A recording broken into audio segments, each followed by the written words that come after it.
My baby drives a handcuff. The weekend is here, and no matter what the weather's like outside, you'll find the deals inside here in the beautiful showroom of the all-new Pohanka Hyundai in Capitol Heights during their giant Markdown Madness sale. Smart shoppers know that every new Hyundai in Pohanka comes with Hyundai Assurance and America's best 10-year, 100,000-mile powertrain warranty. But why don't you tell them about the Markdown sale, Joe? I'll be happy to, Kim. Folks, shop around on the web, and you'll see lease payments on a new 2013 Elantra GLS at $179 a month. Today at Pohanka Hyundai, $99 a month. That's right, a $99 payment on a brand new Elantra. And $89 a month on a new 2013 Accent GLS Automatic. How do they do it, Joe? It must be the volume, Kim. A brand new building, hundreds of new Hyundais, and Pohanka's low payment and easy credit programs are designed to get everybody driving. But you have to get here today. Rush to the giant Markdown Madness sale at exit 13 off the Capitol Beltway. Pohanka Hyundai, king of the Beltway. All financing for a limited term on approved HMF credit. My baby drives a handcuff. And now, The Rock Newman Show. Welcome back, folks, to this Saturday, August 24th edition of The Rock Newman Show. We are continuing the celebration and recap of the 50th anniversary of the Martin Luther King's historic March on Washington. Let me start right now just by saying this. It is a dream deeply rooted in the American dream.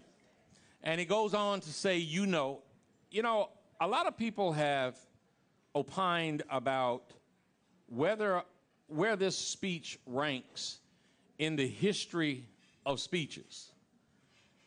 And I question why the question is asked.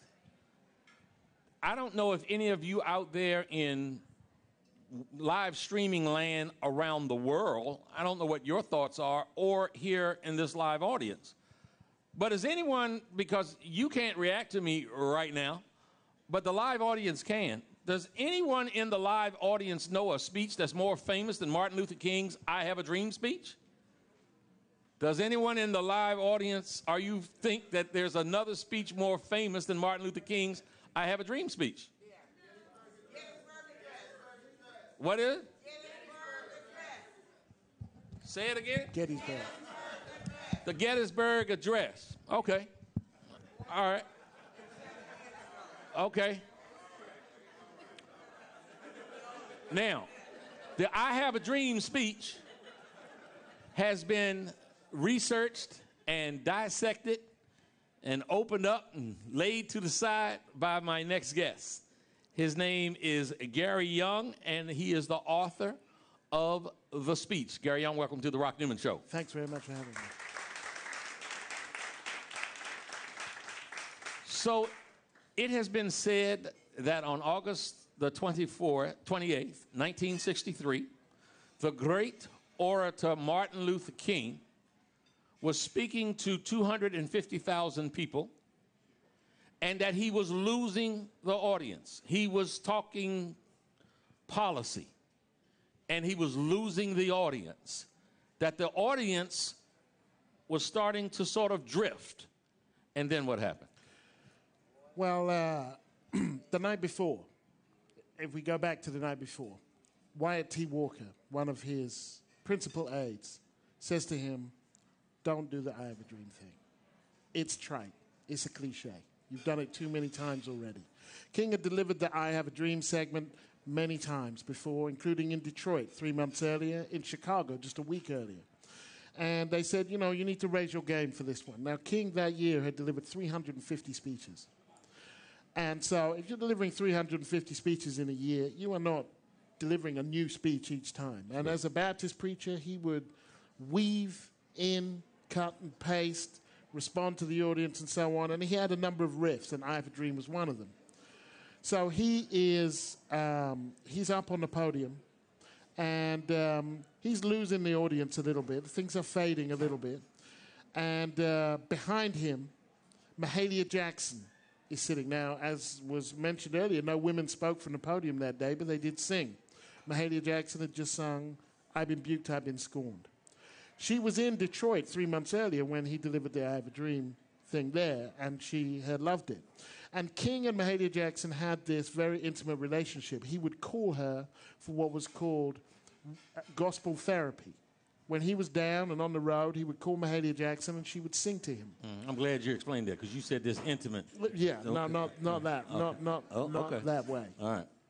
And he's winding down. If you listen to the speech, and I think it's one of the most loved, least well-known speeches, actually, that people think they know it. And when I told people, for example, I was doing this book, they would say, I love that speech. The thing where he says, I've been to the mountaintop and I've seen the promised land, I say, yeah, it's not that speech. So he's winding down. He says, go back to Mississippi. Go back to South Carolina. And behind him, Mahalia Jackson shouts, tell him about the dream, Martin. Tell him about the dream. A woman. Oh, yes, who knew? They didn't speak from the podium. Behind every man, behind every successful man, in this case, behind a successful speech. You got a whole bunch of feminists out there, so you better say in front of and beside also. And King continues, go back to your northern homes and ghettos, knowing that someday this will be resolved. Now, Clarence Jones, who wrote the draft of the speech, and we know that I Have a Dream was not in the draft of the speech, says that in that moment, he saw King push the text to the left on the podium, and in his body language turned from a lecturer to a preacher. Y'all getting some history up in here on the Rock Newman Show at Busboys and Poets in the Langston Hughes room. So he changes in his body language from a lecturer to a preacher, and then Clarence Jones turns to the person standing next to him and says, those people don't know it, but they're about to go to church. And in that moment, King starts to extemporize. Now, what we don't know is if he actually heard her. He never said he heard her. Clarence Jones says, I was standing 20 feet away from both of them. I heard her. He must have heard her. Charles Euchner, who wrote a book about the march, says, well, there was a whole lot of noise going on that day. But what we do know is that she said it, and what we do know is that in the moment when she said it was the moment when he changed. So we know it's coincidental. We don't know for sure that it's causal. And it's questionable, and only questionable, I think. If he had not used that refrain, would we still know that speech in the same way? Because pretty much everybody I spoke to from the civil rights movement says it was a great speech. We were there, we loved it, he did what he had to do, he kept the audience, it was a beautiful speech. And almost everybody says, actually everybody says, that was not his best speech. And that is not my favorite speech. And if you ask them, with the exception of Clarence Jones, who has an explanation, did you think 50 years on we would be talking about that speech now? They say no, that was not the speech that we thought people would remember. What prompted you to do a book on it and just simply title it The Speech?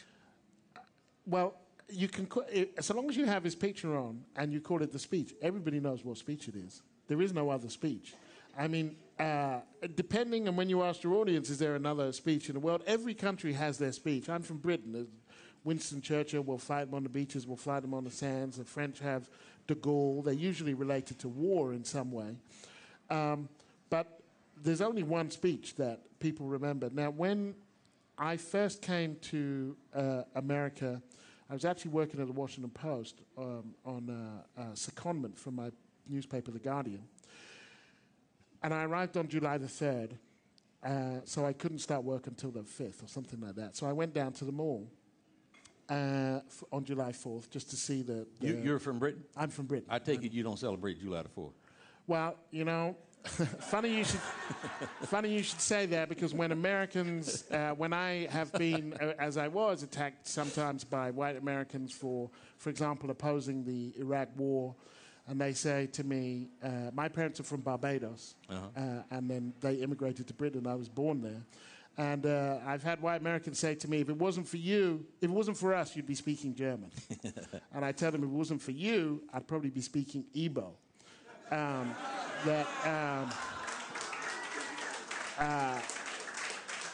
My people did not really have much of a dog in the fight on July 4th. So I come to, although interestingly, the rest of the world, Britons don't think much about July 4th, but the entire calendar is made up of days when people celebrate leaving the Brits. The Brits don't know that, but pretty much every day is a day where people kind of say, thank God we got rid of the Brits at some stage, including my folks in Barbados. So I come to the mall, and I'm listening to, they're playing bits of speeches, and they play Ronald Reagan. Big chunk of the crowd says, yay, you know, I can't tear down this Berlin Wall, I think it was. It wasn't the states' rights speech. No, it wasn't that one. It wasn't the one from Philadelphia, Mississippi. It was, I think it was tear down this Berlin Wall. Tear down this wall. And then almost immediately afterwards, they play Martin Luther King singing I Have a Dream. And the crowd says, yay. And I thought, how are you cheering both of those speeches? What are you getting from that speech that you also get from Reagan that you would cheer them both? And since then, which was my second day in America, I've been intrigued by the way in which a range of opinions in America have been able to appropriate this speech. Glenn Beck holds his Restore Honor rally on the anniversary of the speech and quotes King by name. When they oppose affirmative action, they use the line, color of their skin, content of their character, in order to oppose affirmative action. The way in which conservatives in particular appropriate King and specifically the speech for their own ends, I've always found intriguing. And so I wanted to look at why this speech. He gave 350 speeches that year. There were many speeches given from the podium. There have been many speeches delivered on civil rights, and he gave many speeches that weren't in that year. Why does America choose to remember that speech in the way that it has? Do you know the entire speech? I couldn't recite it off the top of my head, but I've listened to it so many times that probably if you start the line, I could finish it. Well, we do a lot of freestyling here. I said probably. I know. I know, but I think you're up to the task. And you got a very loving, adoring audience. You see, even if you mess up, they're going to love and adore you anyhow. Go for it. And now, Martin Luther King. J.R. J.R. Doesn't work so well in an English accent, I find, most of this stuff. Come on, man. I am happy to join you today in what will go down in history as the greatest, and then I can't remember the name. Sorry? March for Freedom and Justice. But as I say, if you start a line, I can finish it. I can't recite the whole thing. I'm going to tell you something. You need to learn this speech. You wrote a book called The Speech. You need to learn this, because if you were to come out here and done... Does anybody out here know the speech? Does anyone in the live audience know the entire speech? Okay. Do you know the speech? I don't know it. Oh, at some points I did. No, come on. But, you who wrote the book, I'm just going to encourage you, as somebody with gray hair, Uncle Rock is suggesting, learn it in its entirety that you can say it, because if you would have just done that here, you would have stuck this place and set it on fire. What? And that's part of good radio. That's what I need you to do. Luckily for me, I'm a writer. Yeah. What has been what was most fascinating to you as you researched this document? I'm going to say a couple of things. The first is that the reason why I Have a Dream is left out of the text is really as a result of much of the pettiness that took place within and among the civil rights leaders, which I think is interesting because it makes them human. These were human beings. And there was considerable resentment about King from Roy Wilkins, for example, from the NAACP and the Urban League, because he was the one that the cameras followed, that he always stole the limelight. And so there was real resentment. And as a result of that, there was a lot of bickering about when he should go. You know, originally they didn't want him to go on last because that would mean he was the keynote. And it was only when Bayard Rustin said, does anyone want to follow him? that they decided, okay, no, nobody wants to follow King. Right. But then there was the question of time, that they all had 5 minutes, and Bayard Rustin said he would come on with a crook and he would yank them off like they do at the Harlem Apollo if they went too far over time. And they were worried that King, as the last speaker, could take as long as he wanted. And Wilkins said, if you go over time, I will cut the mic myself. Now, this bothered King so much that the night before, he decided that he was going to stick to the time. Yeah. Come what may. And so he dropped. He toyed with the check, the promissory note line, and the I Have a Dream line. According to Charles Oichner in his book, in the next door room to King, he could be heard rehearsing the I Have a Dream line. He played with it, he toyed with it, and he decided in the end that he wouldn't put it in. So the reason it's extemporaneous is because of those kind of personality, those personality things going on. The other thing that I think is interesting, important, and that Americans don't realize sufficiently, I think, is that this is a global speech. This is a world speech. What makes it so enduring is that it's both timely, it speaks to the immediate day and the concerns in that moment, and it's timeless. Mm-hmm. It works as well now as it did 50 years ago, but also it works as well for the Shia of Bahrain as it does for the Roma in Prague. I was doing a story about gypsies in Prague, the Roma, one of the most oppressed groups in Europe.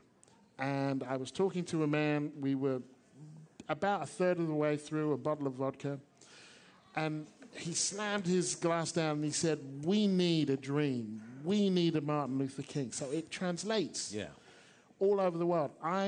My parents are from Barbados. I was raised and born in Britain.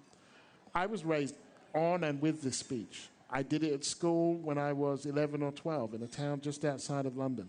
So while Martin Luther King is an African-American hero, and while no one can take that away from black America, you also share him and this speech, and I think should be proud to, with the rest of the world. I've had calls from Australia, Italy, Germany, asking to talk about the speech in this moment in time. And so you did the speech as an 11-year-old? I never... we studied it, yeah. I thought you said you did it. No. You messed up my punchline, because I said if you did it at 11 years old and can't do it now, you drank too much vodka along the way. Okay, you did a great deal of research to come up with this. Our next guest lived the experience. I'm talking about none other than the Right Reverend Jesse Jackson. And we're going to keep hope alive. We're going to take a quick break and come back with Reverend Jesse Jackson. Thanks very much. Thank you very much. Okay.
Hello to all my friends in the DMV. I am Rock Newman from The Rock Newman Show. I want to tell you about the MGM Grand National Harbor, the most exciting project to come to the District, Maryland, or Virginia in quite some time. You're going to have great fun. Come on down, support this project with all you have. It is going to be wonderful for the area. We're going to increase our tax base. We're going to get funding for the police department, for ambulance, for fire, for education. It is really a project that is going to benefit our area. Folks, we want to support in a very strong DMV kind of way this great project from the MGM Grand National Harbor.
And now, The Rock Newman Show. Folks, welcome back to this segment of The Rock Newman Show. We're broadcasting live from the Langston Hughes Room at Busboys and Poets at 14th and V Street, Northwest Washington, D.C. My next guest really needs no introduction. He is someone that was certainly intricately involved 50 years ago in the March on Washington.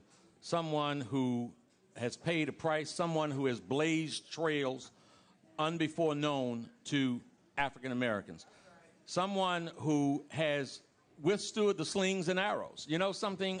It's so easy for armchair quarterbacks to sit on the sidelines and talk about what the players on the field are doing all wrong. But it takes a real champion to be on the field getting the job done. And for decades, Reverend Jesse Lewis Jackson has been getting the job done. Reverend Jackson, thank you for coming on the Rock Newman Show.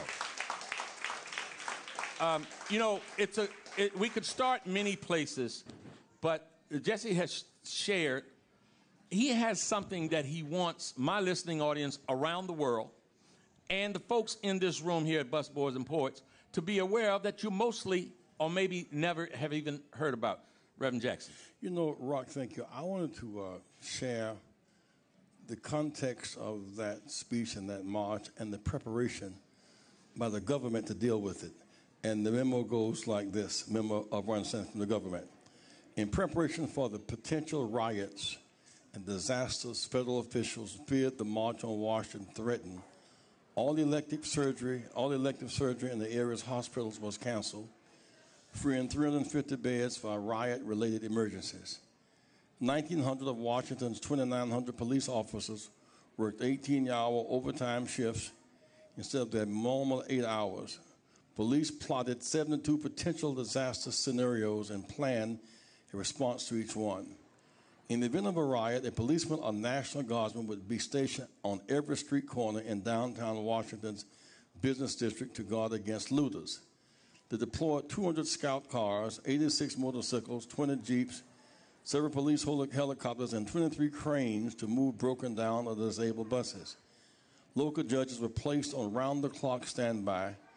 350 inmates were evacuated from district jails to create space for disruptive protesters. 2,400 National Guardsmen were sworn in as special officers and given temporary arrest powers. The Guard made over 100 doctors and nurses available. Government offices were shut down. Liquor sales were banned for the first time since Prohibition. On the day of the march, the District of Columbia was placed under virtual martial law. President Kennedy ordered the biggest peacetime military buildup in American history. 5 military bases on the Capitol's outskirts were bursting with activity and heavily armed. 4,000-strong task force prepared for development at Fort Myer, Fort Belvoir, Fort Meade, Quantico Marine Base, and the Anacostia Naval Station. 30 helicopters were flown in to provide airlift capacity. At Fort Bragg, North Carolina, 15,000 Special Forces troops were placed on standby. 150 agents were assigned to mingle with the crowds, 150. Missing from this human and mechanical arsenal were police dogs. Washington's 69 police dogs remained in their kennels on the orders of Robert Kennedy to avoid a repetition of the ugly images of Birmingham. And Washington canceled its long-standing policy for allowing white officers to bar black policemen from their squad cars. And the administration stations an official just at the right time at the Lincoln Memorial with a cutoff switch and a record turntable. If militant protesters overran the speaker's platform, the sound feed to the loudspeakers would be cut off and placed by a recording of Mahalia Jackson singing, "He's Got the Whole World in His Hands." That was the preparation for the march in 1963, which shows the context of a D.C. with an appointed mayor, not even to vote to elect somebody who can't vote at that time. At that time, Rock, from Texas across to Florida up to Maryland, we couldn't use a single public toilet. Black soldiers had to sit behind Nazi prisoners of war on American military bases. We couldn't buy ice cream at Howard Johnson nor rent a hotel room at Holiday Inn. There were no black jurors in the South because there were no black voters in the South. And so in that day, the dream was about dignity overriding barbarism. That was the context of that speech.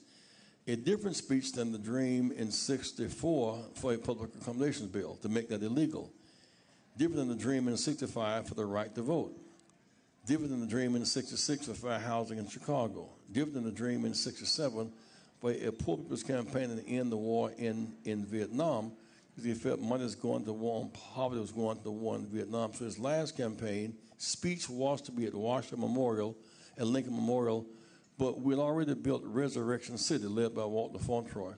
We had the whole area between Lincoln Memorial and the end of the basin with tents and shanties and shacks. We put together a multiracial, multicultural group to show poverty in America. And so when the president come out his back door to Congress, he could not miss the issue of poverty. So while I am interested in the speech in August 28, 1963, that was a moment of ecstasy, but really it takes us to Memphis, the moment of agony. And if we still were dreaming, we're still up here in the clouds someplace, but Memphis takes us to the garbage worker. Yeah. It takes us to poverty. It takes us to drones.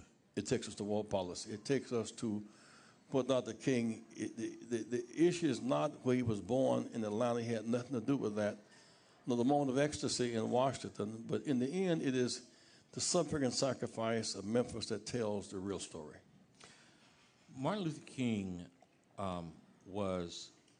spoke out boldly at Riverside Baptist. April 4th, in 67, New York City. Do you feel as if that speech contributed to a shift in how King was viewed by the federal government? Well, yes, but that was a series. I mean, his taking on Southern segregationist culture sponsored by the U.S. government. After all, the U.S. senators and congresspeople were sponsors of the segregated South. So that was not outside the government's realm. So winning the Montgomery bus boycott, which validated the power of the 54th Supreme Court decision, got his house bombed, for example. Got him on the FBI hit list where Hoover said he was perhaps the most dangerous man in America. And that if there were some kind of attack, he'd be one of the first 100 to be put on the arrest for a threat to national security. And when Turner Goodman Cheney was killed, and he said the FBI was not doing their job to try to find who killed him, Hoover called him a damn liar. And he was a communist. That triggered Robert Kennedy permitting Hoover to tap his house phone, car phone, office phone in all hotel rooms. So he was operating on that kind of surveillance. And when he received the Nobel Peace Prize, Hoover did a memo saying that if you receive it, we have enough wiretaps on you to expose you, so you must turn down the Nobel Peace Prize. He refused to do so. That was a very different kind of pressure than we hear about ordinarily lived under. What you know, I told a young brother who was before you, who came before you, that he did a lot of research on the speech. Jesse Jackson lived the experience.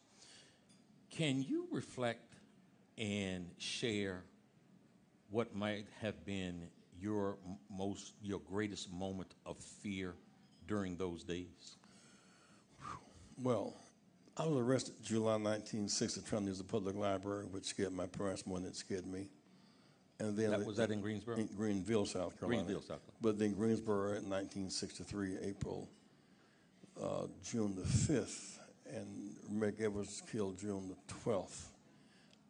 And then the McBarch in Detroit, then the speech in Washington, then within a month, September 15th, the Birmingham bombing, and then John Kennedy killed November 22nd. There was a season of terrorist attacks against the civil rights movement from the president on down to Medgar Evers. And so this was a season, the speech was a part of a season of rebellion and violent reaction by the right wing in this country.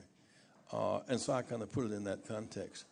I think what he had given some parts of the I Have a Dream in Rocky Mount, North Carolina at some point, another part in Detroit in June. They did a big march led by Reverend C.L. Franklin, and you know, ministers tried to find their way and their rhythm into a given speech. It was not the first time he had uttered those words.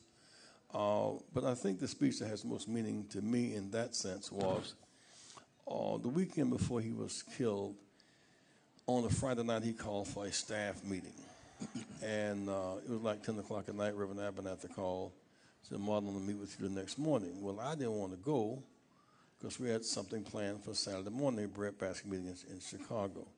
And Bevel was in Chicago, and someone else, I think, was in Cincinnati. Perhaps he really wants to see you, so you must come to the meeting. So I said, well, I'll come to the meeting. We really didn't want to go, so we got to the airport for a 7 o'clock plane, and we barely missed it. Said, Reverend Abernathy, we can't make it to the meeting because we missed a 7 o'clock plane. He said, New York, we're going to do that, so I have it on a 7:35 plane. That's how we ended up getting to the meeting. And he said, you know, for the last 4 days, I've had a migraine headache. That this is Dr. King. That with my wife Coretta and Ralph and his wife Juanita, and then Jean, and I have gone deeply into my consciousness. I'm under attack by the government, by the press, by my own former Morehouse classmates on attack. Members of my board have leaked letters to the press attacking my going to Washington, attacking the war in Vietnam. And maybe I should just quit.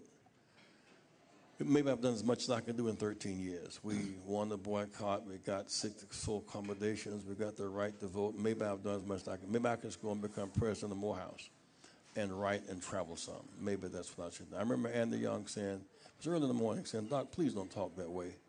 And he said, well, Andy, don't say peace, peace, where there is no peace. Let me talk. And he said, sometimes I feel so all alone. And he said, you know, I thought maybe our movement, Rap and Stokely, Floyd McKissick, and all the Robert Wilkins and Whitney, we're all friends, and we disagree sometimes on strategy. Maybe if I would fast to the point of death, to at least come to my bedside before I would die, just we could have prayer and regroup our struggle and heal our wounds. And it was a very quiet meeting at that time. He then said, we're going to turn the minus into a plus. Like we came out of Albany, Georgia, we're going on to stop by Memphis to deal with these garbage workers and their flight. On to Washington, maybe to Washington we'll engage in civil disobedience. Maybe we will disrupt traffic, but we will force the country to deal with the choice between war in Vietnam and war and poverty at home. He just talked himself out of that depression. Well, that's like Jesus' 3 moves. One, let this cup pass from me. As he prayed, the disciples slept, and then not my will but thine be done. I watched those 3 moods going into Memphis, and so I am at least as concerned, not so much about where he was born and the Exodus speech in Washington, but the moments of agony as he struggled with being under so much attack, as he sought to shift our priorities from bombing abroad to bread at home. And if we hook up where he left off, we will not pick up on the dream, we'll pick up on the broken promise. So far as I remember in talking to him about the dream, he thought about it. He said that I dream of a day when we will honor the broken promise. It was very systematic. Lincoln, in your majestic shadows, you promised with the Emancipation Proclamation. We have the proclamation without the emancipation. 100 years ago, you promised. And it's Congress, the 13th, 14th, 15th Amendments, you promised. And here we are, David, the promise will note bound, strict, marked, and sufficient funds. I dream of a day when we will honor the broken promise. The idea about the 4 little children at the theme park, we couldn't, in the South, we couldn't go to the theme parks. We couldn't go to the zoo. No matter what your desire was to see a monkey or a giraffe or an elephant, he said, I hope one day my kids can go to the park and we judge on the content of their character and not just their color, because color was an automatic say no. So the context of that was much more narrow, I think, than this expanded to be across the years. And so as we went to Memphis to fight for those workers, little did we know that we were moving toward a very tense moment, and in real sense, the very last moments.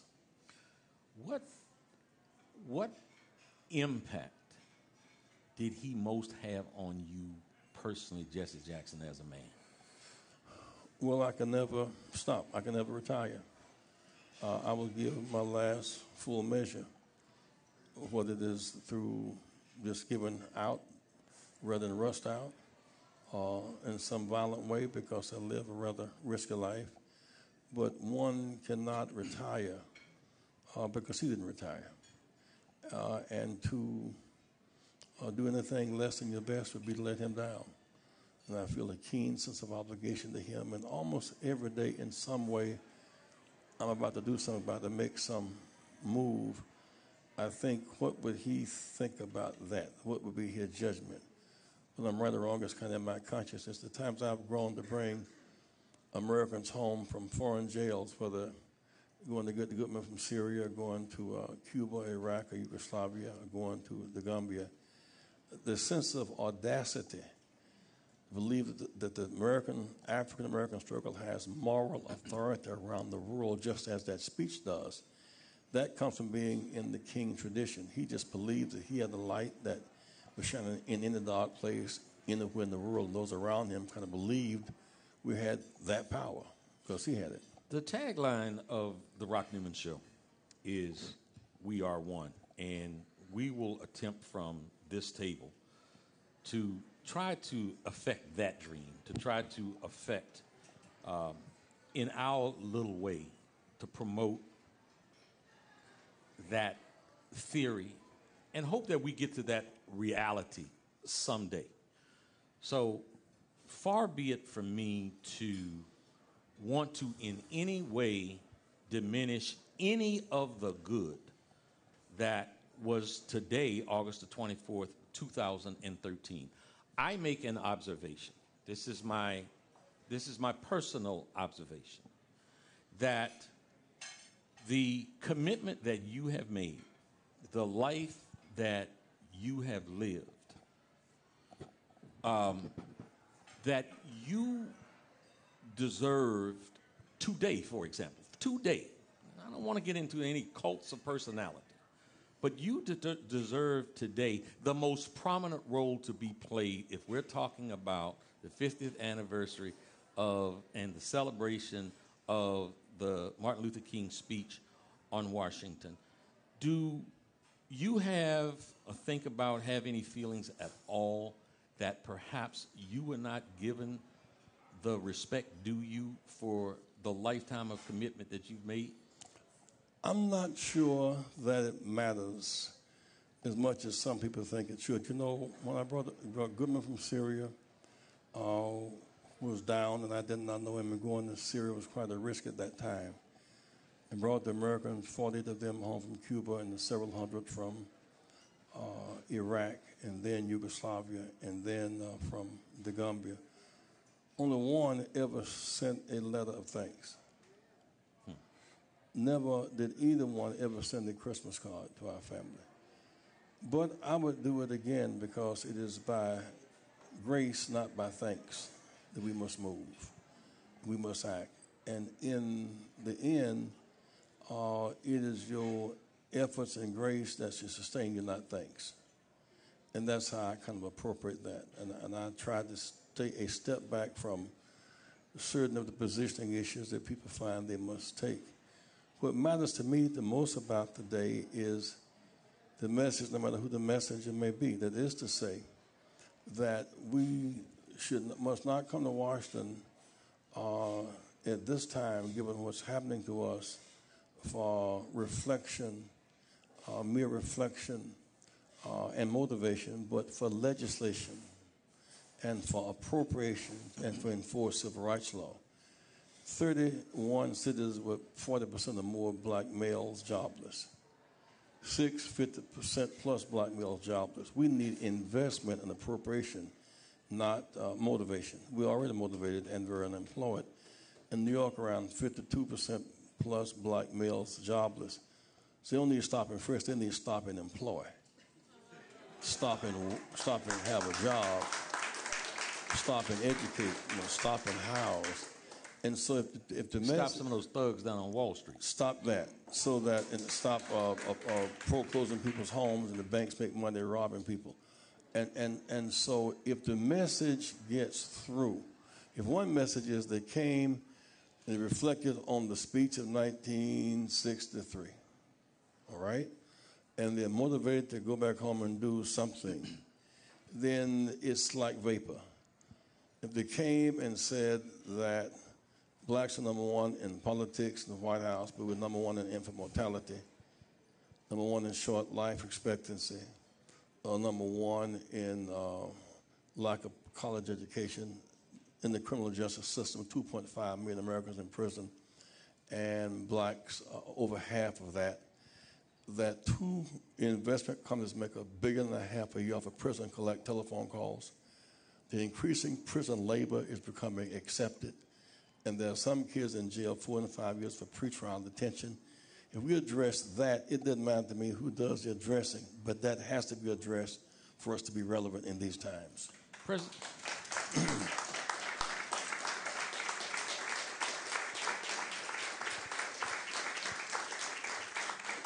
President Barack Hussein Obama is scheduled to speak on Wednesday. Are you satisfied or dissatisfied for the impact or lack thereof that he has had on African-American life, if we can isolate that for a moment? Well, let's see Wednesday what will happen after the march as he stands for Dr. King, stood along with President Jimmy Carter and President Bill Clinton. I think to compare President Barack Obama, what he might say what Dr. King said is the wrong comparison. Compare him with what Lyndon Johnson said, a president. Compare him with presidents, not with preacher prophets. Mm-hmm. It was Johnson who gave the speech in 1965 at Howard University, where he gave an analysis of the black predicament. Well, Lyndon Johnson argued, if blacks had been enslaved for 246 years, and in Jim Crow for 100 years, for blacks to hit the ground in equal to white people is unrealistic. That was part of his analysis. He said, therefore, we need a civil rights commission. We need legislation, appropriation, so blacks can have equal outcomes. I mean, that is a presidential speech. And we had some good sermonic expressions today and motivation speeches by ministers and officials. I hope he will address the issue of appropriation and legislation. In Chicago, where they talk about the killing zone, on the white side of town, there's 4.7% unemployment. The black side of town, there's 40% unemployment. And they've cut public transportation. You're on welfare, you can't own private transportation. They've closed bus stops, they've closed post offices, they've closed trauma units at hospitals. We need, therefore, three things, at least three things. One, the constitutional right to vote. So states like North Carolina and Texas can't put it back in the states and take it back.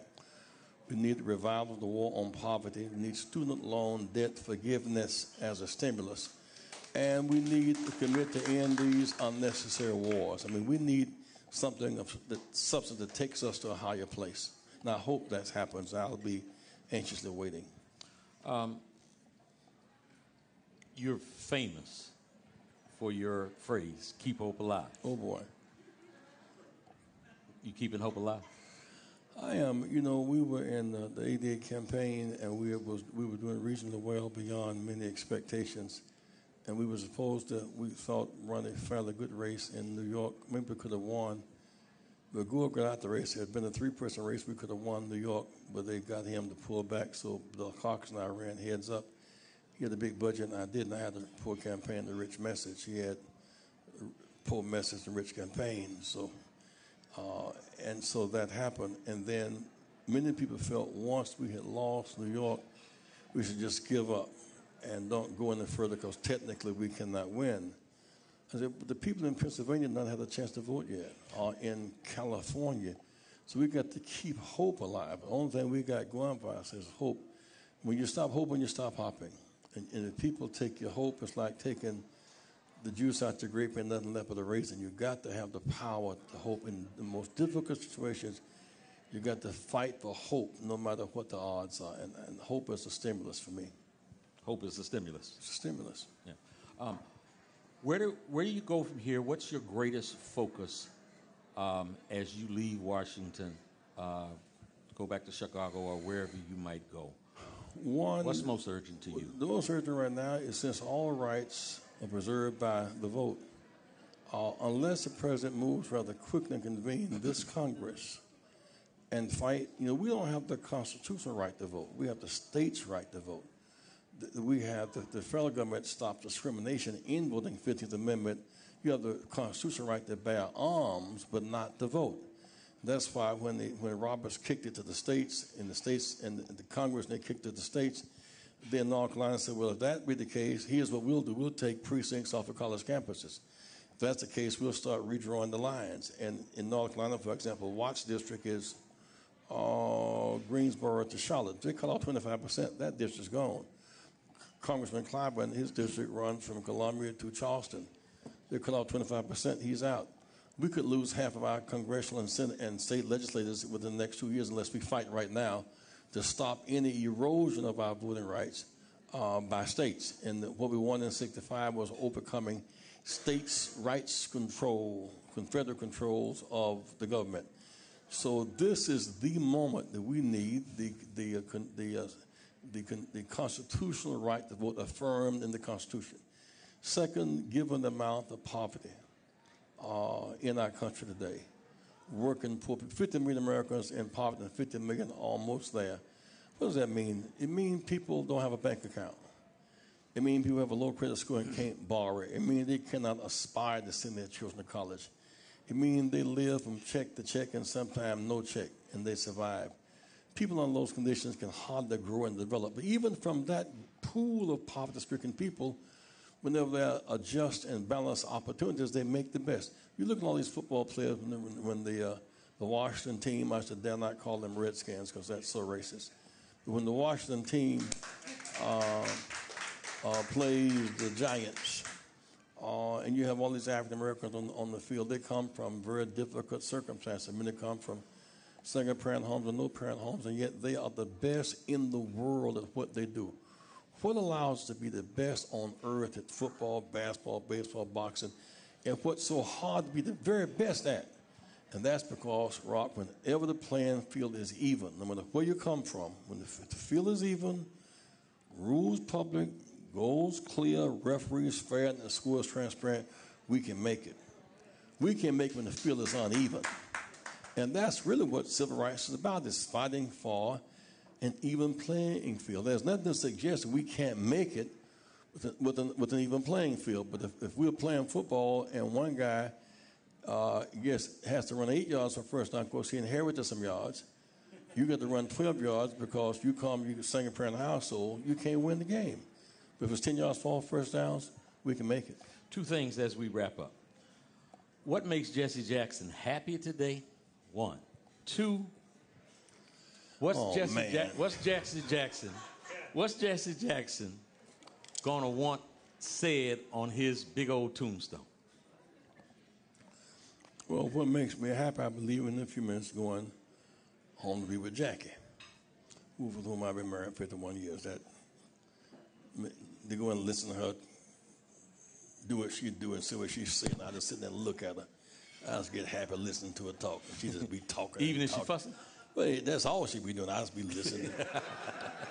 But I just enjoy it. No, what I want to say with my if I was in my casket and you guts, I want you to say, he's getting up.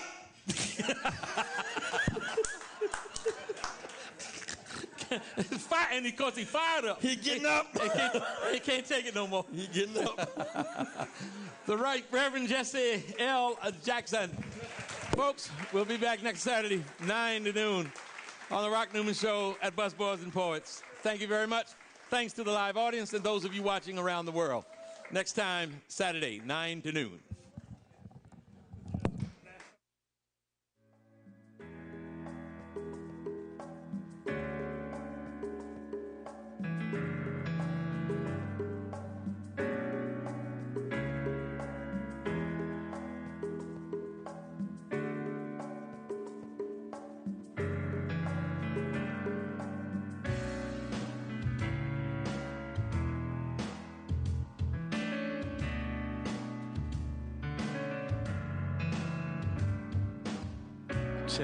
Check. Oh, okay. Audience, let me please thank you. You are part of our show, and you are absolutely fabulous. Thank you very, very much.